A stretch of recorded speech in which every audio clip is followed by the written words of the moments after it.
What are some green flags early on in dating that the relationship should become serious? They genuinely like being able to do things to help you out and vice versa. I met my wife when I was unemployed and she still dated me. On my second date, before I was supposed to move states, we got stuck in a parking garage cause of an accident for 45 minutes. We watched a non-subtitled foreign film on my phone, enjoyed talking with one another, and we connected despite being done with what we had planned to do and were stuck in a car. I ended up cancelling my move and marrying the woman. Edit. Just realized today was the day I proposed to her 3 years ago. Odd that it coincided with the post lol. My husband and I have endless conversations. There's nothing we can't talk about. Nothing. The first time we ever chatted on the phone we talked for 6 hours. We've been together for 15 years and still talk every day. Several times a day.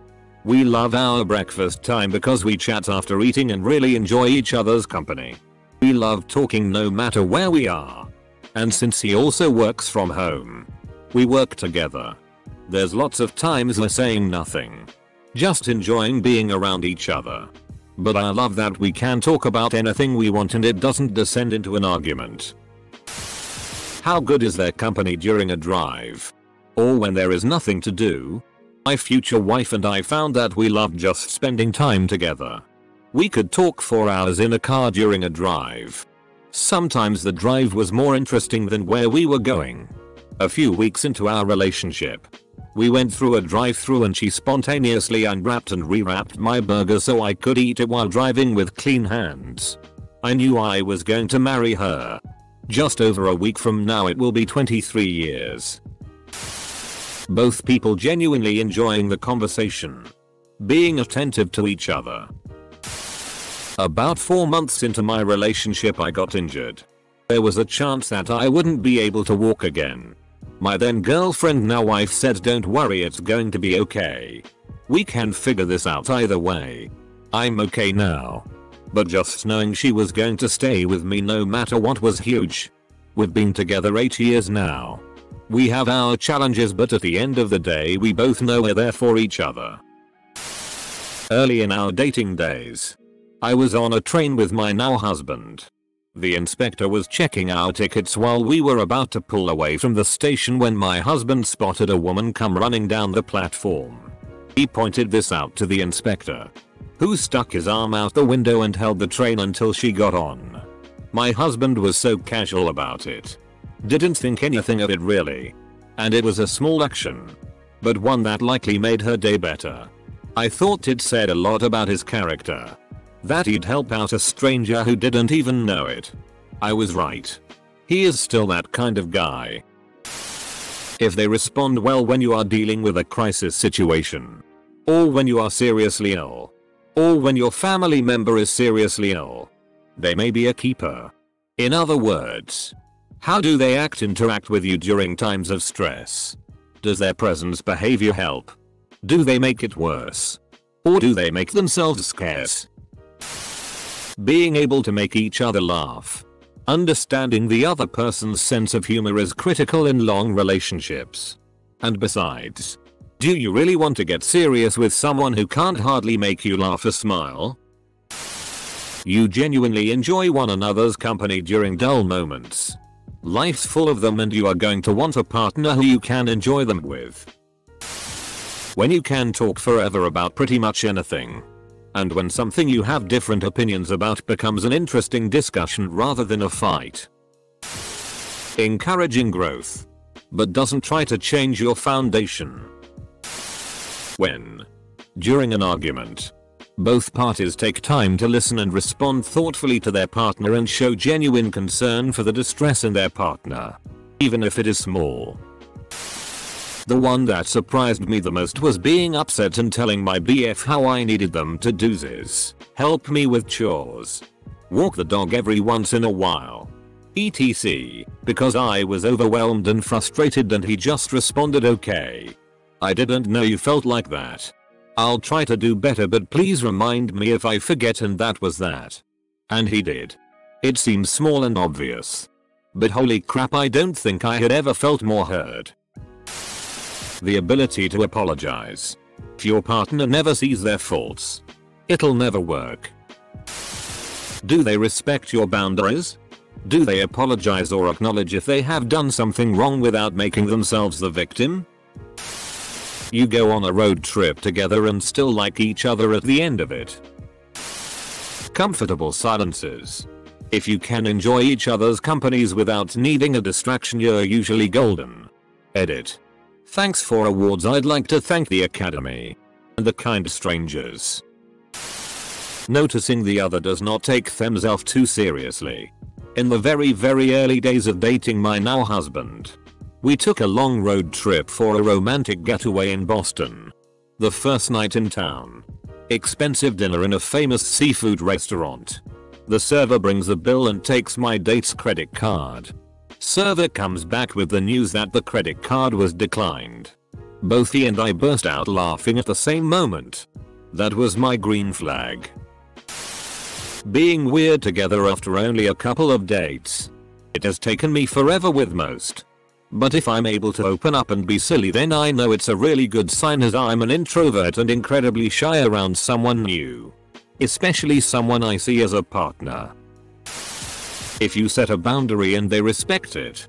If you say that you are more comfortable meeting them at the date location after they offer you a ride, they shouldn't insist on picking you up. When you feel completely at ease with them. You feel you can totally be yourself. Love is fireworks at first, but if they come with a warm glow rather than edginess, that's a good sign. Being comfortable with time apart. Early on in my relationship, he went out of town with his family. When he arrived back in town, he called me and thanked me for giving him space. But now he misses me and wants to come over. Apparently, his last girlfriend had him on the phone day and night when he was out of town, and he was shocked I didn't call him at all. I was respecting his space. We've been married 5 years now. And I still don't bother him when he's gone for a weekend. He calls me every night before bed. But I don't bug him because I want him to enjoy his time without worrying about me. It helps that I trust him. If the person is genuinely a busy person but will always find time to see you and spend time with you. They don't push their preferences on you and pressure you to maintain them. They're okay with spending time apart. A significant other, or even just a friend, that can spend their own time alone and doesn't absolutely need you to be happy is a major green flag. You should make each other's lives better, not become each other's entire lives. Open communication about sex and feelings. Holding that stuff in for too long can lead to built-up resentment, communication breakdown, confusion, depression, all sorts of issues down the road. And being okay with raising concerns and issues, like if you find a person who can deal with that level-headedly. Maybe even not agree, but at least hear your piece without getting offended. You're a winner. I don't believe in relationships where there are no conflicts or concerns ever. That just doesn't happen. Relationships are bumpy and full of snags. And being able to navigate them together is so important. On my first date with my future spouse, we had planned to spend some time together. Then go get a bite and be done by evening. When the date was supposed to end, I invited her for a walking tour of my campus. And that was supposed to end. She invited me on a tour of hers. When that was supposed to end, she asked if I'd ever walked a pretty nearby neighborhood. And we walked there. It was now about 11 PM. I offered to walk her home. I went to walk home. She invited me in for tea. We sat in her living room.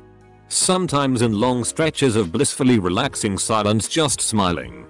And I wasn't on my way home until 2 AM. 8 hours after the date was meant to have ended. If they treat you well when it all goes sideways. Many people are good at being loving when life is easy. Their true selves' other behaviors may show when life is hard. Smaller examples of this might be: how do they treat you when they're sick or stressed out? Well worth paying attention to. Edit a little nuance. This recently happened to my sister. She'd been chatting with this guy for a while and it was finally safe for them to meet in person. She went out with him and ended up eating something that didn't agree with her. Deep fried pickles are a never again food now. Apparently. She asked him to take her home and he did. As they were walking to the car, she puked. He ran and got her a bag and she ended up puking all over his shoes. Not only did this not scare him off in the least, he started building a care package for her, her favorite tea, gravel, bucket and some other stuff. It's seriously the sweetest thing I'd ever heard of. If he's going to do something like that for a girl he's met in person all of twice, imagine what he'll do to someone he's super committed to. They're officially together now. She remembers small details from your conversations. It means they pay attention to you and what your interests are. When you are around them, you feel like you're the best version of yourself, the person you want to be. But they shouldn't be changing you. It should be more like naturally bringing out your preferred version of your genuine self. Being able to sit in silence without it being weird or awkward. One person reading a book or knitting or something. Other person on the computer or phone or something. Etc. If you can be in each other's space while doing your own things and not be bothered by what the other is doing or that their attention isn't on you. And vice versa. I think that's a sign that you can be together but independent. This isn't limited to romantic relationships either. My husband and I backcountry camped on our second date. He was a pro so I trusted him abs. He says he was impressed at my willingness to be bold and do something adventurous. We spent several hours hiking into a spot with only conversation in the woods. We set up camp and cooked together. The feeling was peace. Just at peace to be with each other. Work as a team and comfortable with the quiet and fire. I knew he was the one that night. I always thought love at first sight would be a powerful rush or energy. Turns out it feels like coming home. When your soul feels at peace. That's a green flag, my friends. Did they return their shopping cart to the cart return after grocery shopping? I stand by shopping cart theory as a good indicator of a person's moral compass. I asked my then girlfriend to hand me a screwdriver. She asked flathead. Fillet or vodka? Full stop. It was then. I knew she was the one. Mutual respect. She agrees to go out with me. Major green flag. For me this is a red flag. When silent car rides aren't awkward. When they don't mind doing the boring stuff with you and make even that seem fun. The morning of my first date with my now fiance. My glasses got a massive scratch on them. Any of you fellow glasses wearers know that this means a trip to the store right then and there. I told him, hey, I can't hang out for lunch right now, we had a brunch date. Because I had to get all that sorted first. He offered to go with me and made the journey fun. We told stories on the way there and ended up spending the entire day together. Morning to night. Then did that again 2 days later. Then the day after that. Then a few days after that. We've been inseparable ever since. Being able to randomly text them about anything whatsoever and being able to have a conversation. And never having to worry that they'll be like, where did that come from or why did you bother to text that to me? Edit. This is a good sign in any relationship. Not just romantic ones. You like the same form of entertainment. Sounds shallow. But if you end up with someone, chances are you're going to spend a lot of time watching TV, movies, whatever together. I knew my boyfriend was the one when I asked him how an internal combustion engine actually works. All my life I had been dismissed when I asked cause I just wouldn't understand. He immediately pulled the car over and explained the entire engine from crank to carb. I totally understood and was grateful he saw that I was genuinely interested and he had the respect to take the time to explain. We have been together for over 40 years and working on our project cars is still one of our favorite couples pastime also. He leaves the crunchy french fries for me even though they are his favorite too. I have ADHD and when I started seeing my now husband, I had ulcerative colitis, total colectomy. I'm a lot better now. He's autistic. I already knew a lot about autism from random trainings as a tutor. Our college had a very high ASD population, was touted as autism friendly when we were there. But when we started seeing each other, he researched ADHD as well as UC to know more about how to help me when I was sick, effective ways for us to communicate. Since both of us had non-neurotypical brains. Prior to our first fight, we actually discussed rules for arguments fights. That sounds fake and corny. But it's really just corny. Short version. If you have some oddity about you and they go out of their way to research it so they can be a more positive part of your life, ask you better questions about how you navigate your life. Lock it down. They accept you for who you are. Flaws and all. Now I'm not saying that the flaws ignored, but they see them and help you work through them and better yourself. Also, they find the little things that separate you from everyone else and celebrate them. My wife pinpointed my hearing disability from the jump and made it known that she didn't mind learning ways to communicate with me when I'm in an environment where I can't hear well. Having a similar set of values. Wanting kids or no kids. They get your humor and laugh at the jokes you tell. Edit. Goddamn. You guys just more than doubled my ridic karma with one post. For me, it was realizing that I genuinely enjoyed being with her more than being by myself. If they wear their national flag on their clothing and they're from Afghanistan, Algeria, Bangladesh, Belarus, Benin, Bolivia, Brazil, Bulgaria, Burkina Faso, Burundi, Cameroon, Central African Republic, Comoros, Djibouti, Dominica, Equatorial Guinea, Gabon, Gambia, Ghana, Guinea, Guinea-Bissau, Guyana, Hungary, Iran, Iraq, Ireland, Italy, Jamaica, Jordan, Kenya, Kuwait, Lebanon, Libya, Lithuania, Madagascar, Malawi, Maldives, Mali, Mauritania, Mexico, Morocco, Mozambique, Namibia, Nigeria, Oman, Pakistan, Portugal, Republic of the Congo, Rwanda, Saint Kitts and Nevis, Saint Vincent and the Grenadines, Sao Tome and Principe, Saudi Arabia, Senegal, Seychelles, Sierra Leone, Solomon Islands, South Africa, South Sudan, Sri Lanka, Sudan, Syria, Tanzania, United Arab Emirates, Uzbekistan, Vanuatu, Zambia, or Zimbabwe. It's at least a partial green flag. Respect. Consent. Boundaries. Never be with someone who demeans or belittles you. Even as a joke. They shouldn't put their needs ahead of yours, nor should you. Again. Respect. And best of all, they should support and encourage you. I saw all this in my husband when we met, see 2008, even though we were dumb teenagers back then. And now he's even more amazing. One time I was with my partner. I got up and started pouring myself some water from a filter and the lid came off. Water went absolutely everywhere, all over myself, the kitchen counter, and the floors. I started to panic and immediately began apologizing profusely. I grew up in a, well, not great home. And a similar mistake there would have resulted in a shouting match and me ending up on my hands and knees scrubbing the entire kitchen.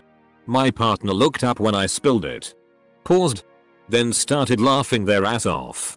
They came over to me, stepping over the water, and gave me a hug, saying it's okay. Accidents happen. Come sit with me. The water will evaporate. That was the moment I knew I wanted to marry them. They do not post every single romantic thing you do on Instagram. If he contributes roughly equally domestically without even being prompted, they're curious about you. It's not just about the flow of a given conversation. It's about having genuine, enthusiastic interest in you and the things you care about. It doesn't mean they have to like the same things you like. But they should be able to engage with you even when it's not their thing. They have their own people. They don't need to rely on you completely for emotional support. Because they have other meaningful relationships they could turn to. They do rely on you often. But they know when to give you some breathing room when they know you're having a tough time and turn to someone else for support. If their friends are all great people. Our closest friends are a reflection of ourselves. You can tell a lot about who they hang out with. Also, how well do they treat other people they don't know? Waiters, bartenders, janitors, etc. Being embarrassed by past behavior but still mature enough to talk about what they learned from it. I used to think edgy jokes were funny, but I thought on it some and see now how they aren't worth potentially hurting other people. People who can self-assess and grow are the best and healthiest LTR material. When they are not over the top infatuated with you but just enthusiastic. It's not SI, but they should be able to manage their emotions and have realistic expectations. People such as narcissists, people pleasers, or pretty much anyone with a personality disorder are good at giving you whatever you want at the beginning of a relationship. It is called love bombing. Next thing you know, they either ignore you or lash out if you don't give them the attention they want. My golden rule works in threes. If they treat the service industry with respect. If they treat animals with respect. I replace kids with the elderly. Now that my mom is in her late 60s. I'm even more sensitive to how senior citizens are treated. I DC about the kids part because I'm gay, but the first two are absolutely the biggest things I look for when judging someone's character. It tells you a surprising amount about who they are. An early green flag for my current boyfriend was the fact that he dressed nicely for our dates. I didn't need him to be in a three-piece suit, which he wasn't. But putting in the effort to look nice for me was so refreshing. Especially on that first date. I'd been on enough first dates where the guy wore gym shorts to grab drinks and it just felt like he didn't care about himself or what I think of him. They own shares of GME. When you miss them after being without them for only a few hours. Semicolon. When they put forth an actual effort into the relationship, coming to you sometimes, cooking for you, or offering to bringing food. These made me realize how great the woman I'm now dating is. Semicolon. The two things for me were that I have not been attracted to another man since being with my fiance and the little things he's remembered. Simple stuff like bringing me home my favorite drink or staying by my side in the hospital when he was clearly uncomfortable. He does things for me without me having to say anything just because he loves me and wants to see me happy. That means more to me than anything. Feeling like you can be your true self around the person. No games or bull. I'm on the autism spectrum and I was talking with a girl a few weeks ago. I have that I'm on the spectrum in my bio, Tinder, and pretty early on she asked me what things I did or didn't want her to do or if there was anything I wanted her to know regarding the spectrum. They are responsible in their current relationships. They are there for friends and family. For example, close bracket. They fit in well with your friends. And your friends think that this is a good match. Early on in the relationship they are already treating you the way you wish you would have been treated in previous relationships. I don't know about green flags. But normally, not during Corona sadly, the best method is to see how they treat the waiter. To me this is not a green flag to get serious. It is the absence of get the out now. There are tons of people who are nice to waiters who are useless as partners. I have been with tons of people who were nice to waiters, who tipped well, etc. I would argue that at least 90% of humanity treats customer service workers well. But you are not long-term relationship compatible with 90% of humanity. We were on the same page and he didn't rush anything. Met online. Added to Facebook to verify each other's information. Exchanged phone numbers. Set a date for the weekend. Decide to meet for drinks on Wednesday because we couldn't wait any longer. Respect and patience worked. If after the second or third time doing something with her friends, I don't start to dislike them. Lets me know we're probably compatible beyond an initial shared interest or physical attraction. Number one reason I've dumped women is that she drags me around with her friends and I can't stand them. But in time they'll become your friends too. No. No. They won't. Ladies, don't delude yourselves into believing this. Is it weird that I don't want my boyfriend to hang out with me and my friends? That's my time with them. Separate from my significant other. I don't like it when worlds collide. Not sure why. Good sex is so important, which also comes into honest communication with one another.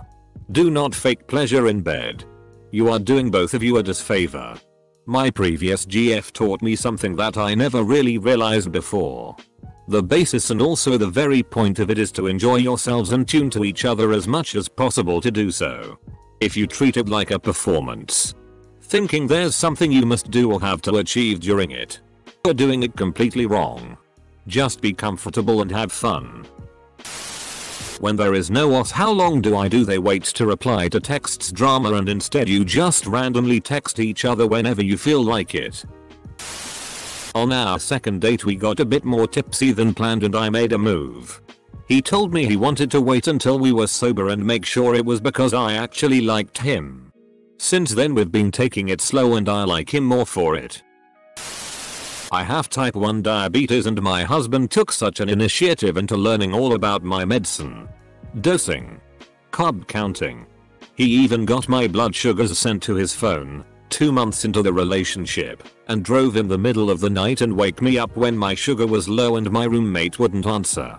So I guess aside from bragging on my amazing husband, the green flag would be to find someone who understands the special ways to take care of you and helps you in your care. Don't be with someone who does too much or too little. BC, you still need to be your own person.